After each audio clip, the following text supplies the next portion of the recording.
Y en cuanto al tema financiero, bueno, fue algo central en la evolución británica, la revolución industrial, y terminó consolidando el papel de influencias económicas. A partir de la Primera Guerra Mundial, esa influencia que tenía la City londinense empezó a perder espacios de a poco.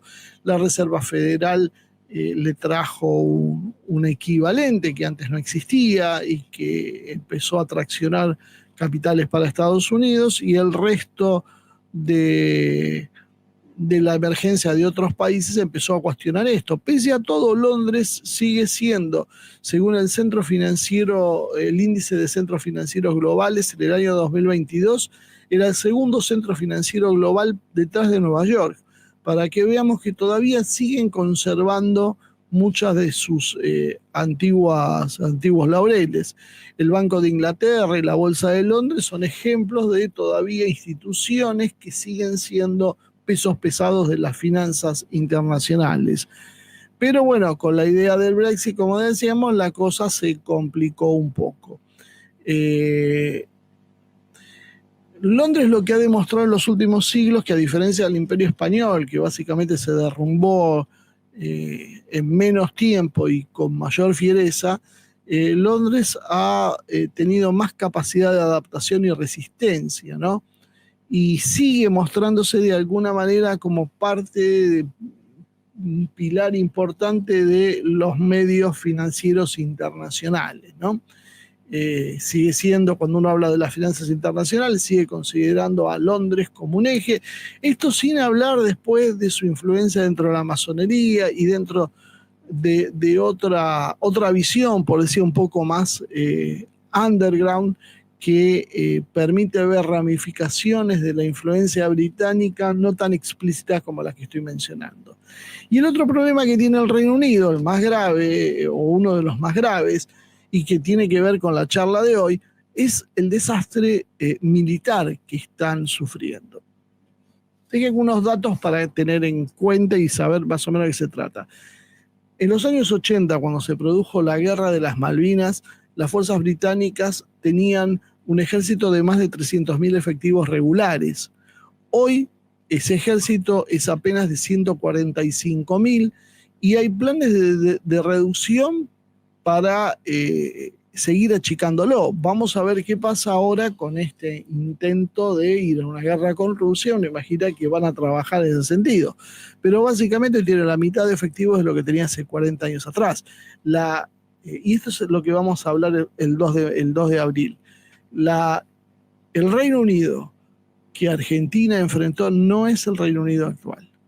Eso también tenemos que tener un baño de realidad, porque si a nosotros nos ha ido bastante mal en este periodo, al Reino Unido le ha ido tan mal como a nosotros o peor. Y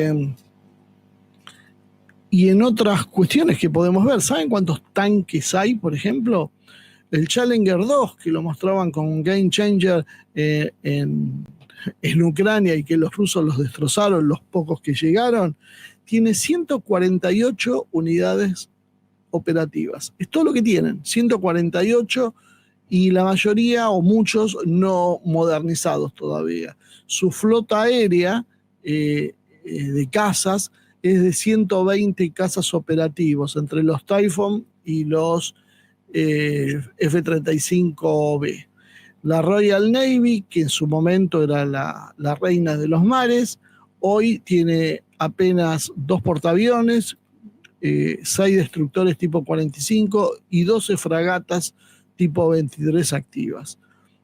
Para lo que era el Reino Unido eso es absolutamente nada. Con el agravante que los portaaviones clase Queen Elizabeth, que son relativamente nuevos, no tienen escoltas ni aviones embarcados para operar autónomamente a escala global, tienen problemas de mantenimiento, logística y personal, hay fallos crónicos por problemas de mantenimiento en los equipos, el reclutamiento y retención de personal ha caído, y especialmente en los sectores técnicos de inteligencia y tripulaciones navales es donde más se ve esta caída, ¿no? El Queen Elizabeth que es el que da el nombre a la clase, que tiene este nombre, tiene problemas con la capacidad aérea y lo que tiene que enfrentar. Básicamente su ala embarcada, los aviones que tiene que llevar encima, nunca fueron completados. Tiene F-35B, Lightning II y helicópteros, pero no han podido completar la dotación del buque, y los han completado con una especie de alquiler en realidad. O sea, los que están como una especie de alquiler que les hace Estados Unidos. O sea, que ni siquiera han podido pagar eso. El Prince of Wales, el gemelo del Queen Elizabeth, ha tenido una serie de problemas técnicos, entre ellos ha roto el eje propulsor, y sus componentes han sido canibalizados para poder mantener en operaciones al Queen Elizabeth.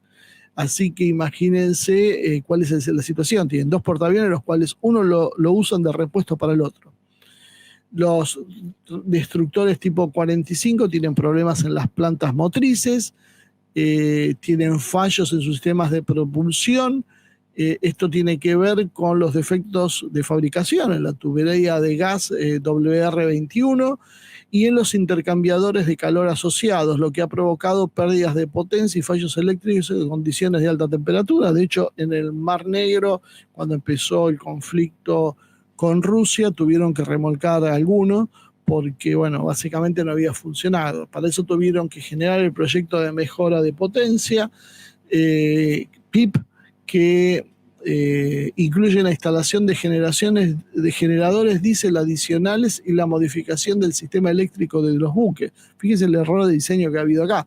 Sin embargo, es un proceso que los especialistas califican como complejo y que requiere que cada destructor vaya a dique seco para poder ser reformulado. Por lo tanto, solo uno de los 6 destructores tipo 45 está plenamente operativo, lo que obviamente restringe las capacidades. El puerto de Gibraltar, que los españoles a veces no consideran, se convirtió en el centro más importante de reparaciones para los buques de guerra británicos, dado la necesidad constante de mantenimiento y las aguas cálidas del Mediterráneo, que han sido un gran desafío para los buques británicos, ¿no? Además, ellos tienen dependencia de los Estados Unidos, tanto en lo que es inteligencia, reconocimiento y vigilancia. ISR se conoce como esta tríada, que es básicamente el monitoreo de áreas, personas o eventos, el reconocimiento del terreno, y eso dependen de los Estados Unidos, que utiliza los sistemas SIGINT, aviones como los RC-135, el Global Hawk, etcétera, y con eso consiguen la información que le tienen que dar a los británicos. Y el C4ISR, que es el Command Control Communications Computer Intelligence Surveillance y Reconnaissance, que es una estructura total de mando de conciencia situacional. No lo voy a detallar tanto porque eso lleva bastante tiempo, pero bueno, es una serie de sistemas de control para poder conectar, integrar tanto soldados como buques, aeronaves, naves, satélites, todo en tiempo real y poder hacer una guerra en red. Bueno, el Reino Unido depende de los Estados Unidos para tener esta información. Es decir, si el sistema no está en funcionamiento, el Reino Unido básicamente carece de capacidades para funcionar. Y el arsenal nuclear, bastante ya veterano, que es el Trident, es operado por submarinos basados en tecnologías de Estados Unidos con coordinación directa con el Pentágono. ¿Por qué digo todo esto? Porque si Trump no les da el ok para pelear con Rusia, ni siquiera pueden usar sus propios submarinos. Si uno considera un enfrentamiento con Rusia, que es lo que están intentando buscar, bueno, nos vamos a encontrar con tres modelos de enfrentamiento. Uno que tiene que ver con una guerra convencional, cibernética, de información y disuasión nuclear táctica. Esto tendríamos teatros de operaciones, Europa del Este, el Mar Norte, el Báltico, los espacios árticos, sin los Estados Unidos, básicamente el Reino Unido no tiene muchas posibilidades de enfrentarse a Rusia.